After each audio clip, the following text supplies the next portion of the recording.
Quran surah ke-89 Al-Fajr di ayat yang ke-1 ya. Sudah? Sampai ayat 3. Bismillahirrahmanirrahim. Wal fajr walayalin 'ashr wasyaf'i wal watr. Tambahkan satu ayat lagi, wal laili idza yasr. Baik, wal fajr,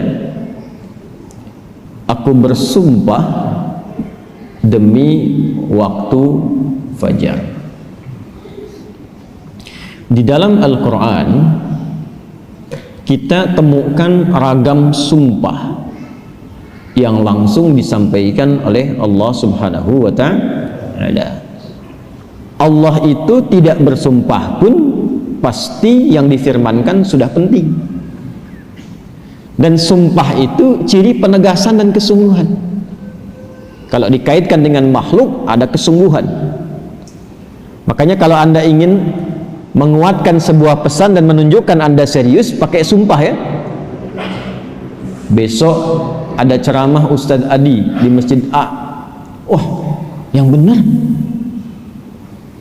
sumpah. Nah, dia kata sumpah itu kan biasanya untuk menegaskan sebuah makna kan dan menunjukkan kesungguhan. Nah, Allah itu tidak bersumpah pun itu pasti sudah penting apa yang difirmankan. Apalagi kalau disertai dengan sumpah, maka pasti ada yang istimewa di dalamnya. Jadi kalau kita menemukan ayat dalam Al-Quran diawali dengan sumpah, ini menunjukkan pesan yang disampaikan di ayat itu tidak biasa, ada yang sangat penting, berbeda dengan pesan-pesan yang lainnya. Jelas sampai sini? Baik. Wal fajr, ciri sumpah pertama itu kalau ada di awal ayat, ini secara umum ya, dibuka dengan huruf waw, ujung akhir kalimatnya, ujung kalimatnya itu harakatnya kasrah. Sudah? Misal waw ketemu satu kalimat ujungnya kasrah, wal fajri wal laili wasyamsi wadduha. Jadi setelah waw ada kalimat ujungnya kasrah. Nah itu diartikan wawnya sumpah, qasam namanya, wawil qasam. Kalau sudah dibuka dengan seperti ini, artinya informasi yang disampaikan setelah huruf waw itu penting, tidak biasa. Wal fajr, aku bersumpah demi waktu fajar. Ada beberapa pendapat dari kalangan ulama tentang fajar yang dimaksudkan di ayat ini. Jadi di sini Allah bersumpah dengan 5 hal. Ada 5 sumpah. Aqsamun khamsah, kata para ulama, terdapat 5 sumpah di dalamnya. 1, wal fajar, demi waktu fajar. 2, walayalin 'ashr, dan 10 malam yang istimewa. 3, wasyaf'i, wasyaf'i, demi waktu genap. Kemudian 4, wal watr. 5, wal laili idza yasr. Ada 5 di sini disebutkan, menunjukkan ada 5 yang istimewa. Saking istimewanya dibuka oleh Allah Subhanahu wa taala dengan sumpah. Baik. 1 fajar. Secara cepat saja. Para ulama setidaknya menyebutkan secara umum ada 2 pemaknaan di kata fajar di sini. Yang pertama yang dimaksudkan setiap waktu fajar. Itu penting. Setiap waktu fajar dalam setiap hari. Jadi ada satu yang istimewa, waktunya di waktu fajar dari sekian perubahan waktu yang kita alami dalam sehari. Kan dari fajar nanti muncul ke pagi, pagi ke siang, siang ke sore, sore ke maghrib, maghrib ke malam kan. Nah dari perputaran waktu itu, di antara sekian banyak waktu, fajar itu istimewa. Karena itu Allah panggil kita untuk bisa menunaikan sholat di waktu fajar. Ya, hakikatnya bukan hanya sholatnya, ada waktu-waktu yang hanya dalam fajar itu yang nggak ditemukan keistimewaannya di waktu yang lain. Contoh, kita ambil ke ibadah ritual dulu. Sholat di waktu fajar ini itu 2 rakaat sunnahnya saja, sunnahnya, belum masuk ke fardunya. Itu nilainya disebutkan oleh Rasulullah SAW lebih baik daripada dunia dan seisinya. Raka'atul fajri khairum minad dunya wa ma fiha. Kalau Anda mampu menunaikan 2 rakaat fajar, itu yang dimaksud sunnahnya. 2 rakaat, tapi disebutkan kalimat fajarnya. Bukan zuhur, bukan asar, bukan maghrib, bukan isya. Dan dilakukannya sebelum salat fardunya untuk menunjukkan betapa pentingnya itu. Karena kalau orang tahu itu penting, pasti persiapan datang sebelumnya. Ya, Anda tahu di sini akan pengajian kan? Subuh kan? Subuhnya misalnya jam 4.35. Anda menjadikan pengajian itu sebagai hal yang prioritas. Kalau waktunya 4.35, datangnya jam berapa? Jauh. Ada yang nginap, ada yang itikaf. Karena menjadikan itu penting. Kalau tak penting mungkin diabaikan. Nah, Allah menyatakan fajar itu penting, jangan tinggal. Bahkan saking pentingnya, ada di antara hamba-hamba Allah yang menyiapkan waktu fajar itu bangun dari sebelumnya sampai warming up dulu, pemanasan supaya subuhnya itu, fajarnya itu bisa optimal. Bangun dari malam, Pak. Ada yang menjelang fajar itu membiasakan hatinya supaya khusyuk, sehingga saat sholat di waktu fajar sudah terkoneksi kepada Allah dengan baik. Cara menyiapkannya dengan istighfar. Waktu singkat menjelang fajar itu disebut sahar namanya. Jamaknya disebut ashar. Ada orang-orang yang kalau sudah tiba waktu ini dia banyak istighfar, istighfar, istighfar, istighfar, supaya hatinya lapang saat fajar tiba, terkoneksi sempurna kepada Allah. Sempurna, nyambung. Itu ada di Quran surah ke-51 ayat 18. Wabil ashari hum yastaghfirun. Ya. Kalau ingin dikuatkan kesabaran, ingin diberikan rizki sehingga bisa sering infak, ya, ingin diberikan kemampuan menjalankan segala sesuatu dengan benar, menatap dengan benar, mendengar dengan benar, berjalan secara benar, itu diantara amalannya rajin istighfar di waktu sahar menjelang fajar. Dah, ini ijazahnya langsung dari Al-Quran, surah ketiga Ali Imran di ayat ke-17. As-sabirina was-sadiqina wal-qanitina wal-munfiqina wal-mustaghfirina bil ashar. Ya, Quran surah ketiga Ali Imran ayat 17, paling kiri sebelah atas tuh. Itu di situ istighfar di waktu sahar itu disamakan dengan 4 amalan tadi.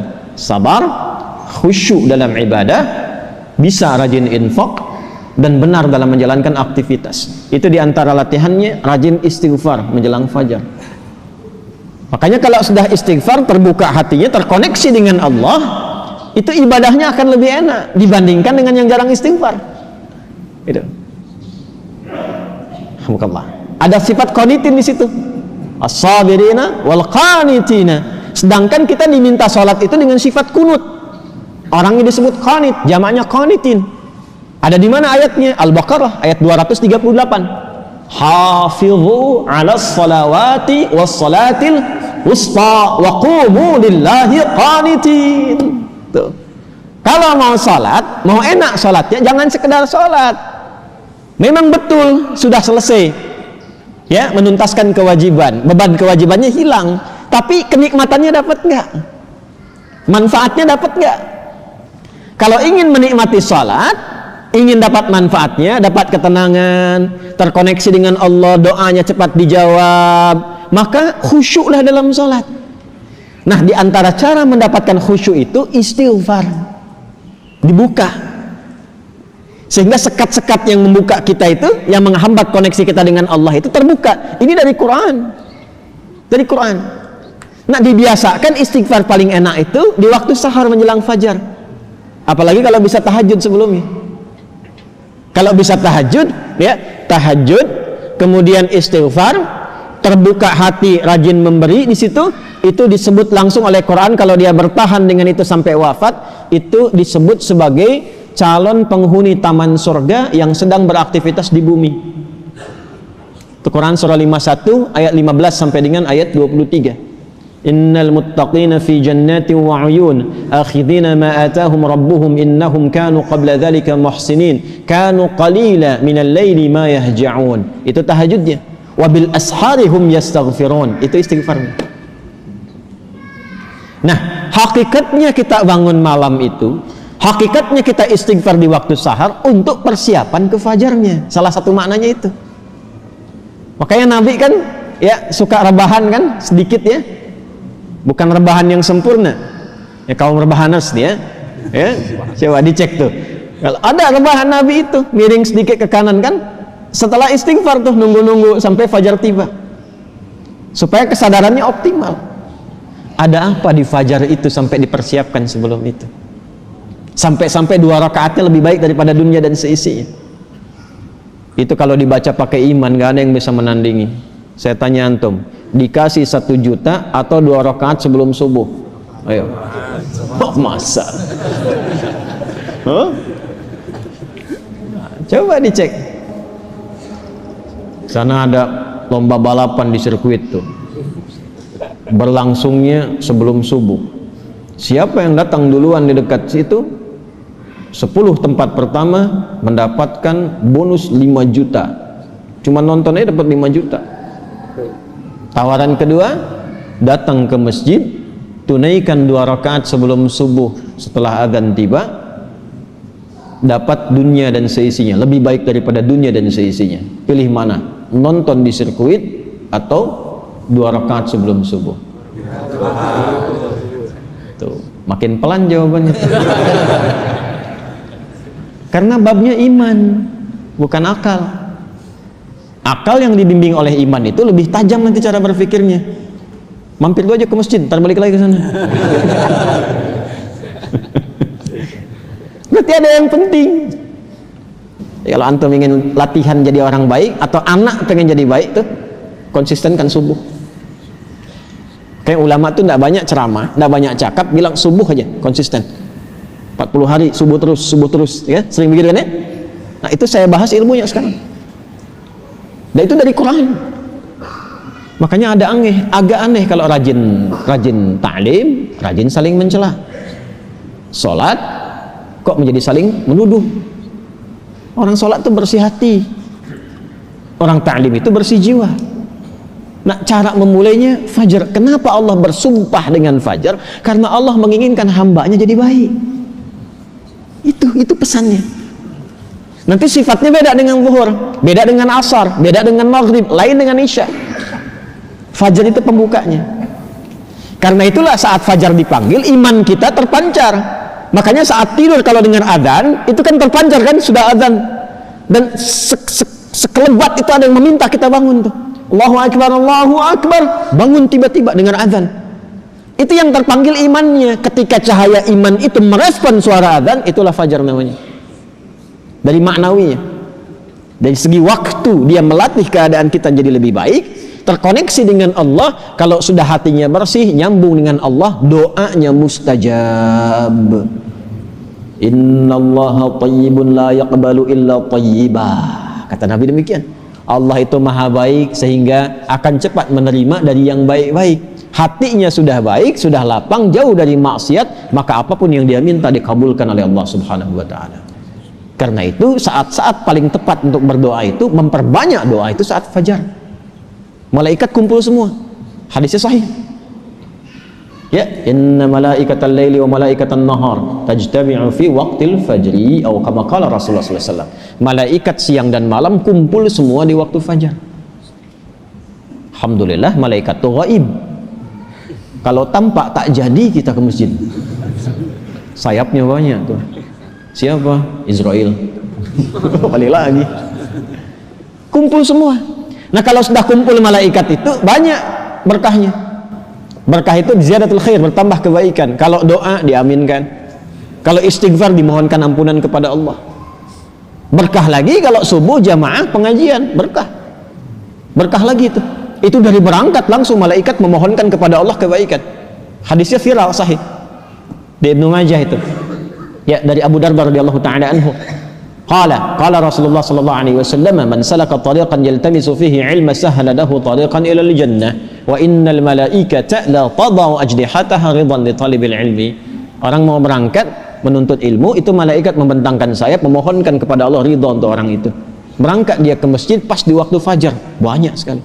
Makanya kalau bapak ibu ke masjid waktu subuh nggak doa, rugi itu. Itu fajar.